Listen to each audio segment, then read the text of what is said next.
Ilang araw bago ang pagsalubong sa Chinese New Year, dagsana ang ating mga kababayang namamasyal sa Chinatown sa Binondo sa Maynila. Siyempre, dinarayo dyan ang mga sikat na pagkain. Ng ibang ay tinatsaga talagang pilahan. Si Alan Francisco sa detalye. Rise and shine, Alan. Ito ang Binondo sa Maynila, ang pinakamatandang Chinatown sa buong mundo. At ilang araw bago ang mismong pagdiriwang ng Chinese New Year sa February 10, ganito ang sitwasyon sa Binondo.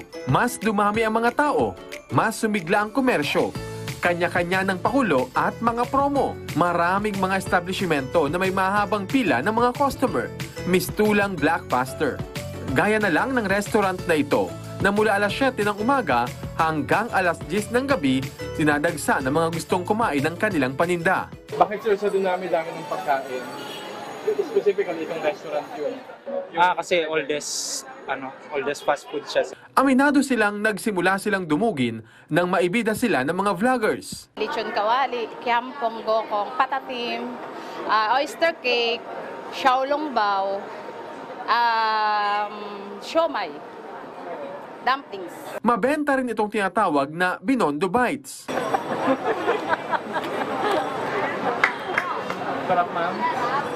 Sarap po. Mawawala ba naman ang bida ng handaan tuwing Chinese New Year? Ang tikoy, na ang presyo ay naglalaro mula 65 pesos hanggang 300 pesos depende sa laki. Parang samahan ninyo. Oo, para lalong intact. Tikoy, bumili ko yung tikoy. Gawa po ni Melda. Pami-pamilya, magkakaibigan, maging ang mga magkakasintahan, namamasyal at nagde-date din sa Chinatown. Nakita po kasi namin sa TikTok na madami pong magandang puntahan dito tapos masarap daw po yung mga pagkain dito. So, yun, nag-decide po siya na pumunta kami dito, then yun po.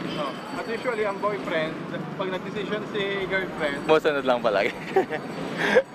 Hindi lang mga Pinoy ang gumagala sa Binondo, kundi mga banyaga rin, gaya niya na galing pa sa bansang Espanya. The food is so tasty for me. Samantala, ayon sa Manila Chinatown Development Council, isasagawa ang Chinese New Year 2024 countdown sa Jones Bridge sa February 9 ng 11:30 ng gabi.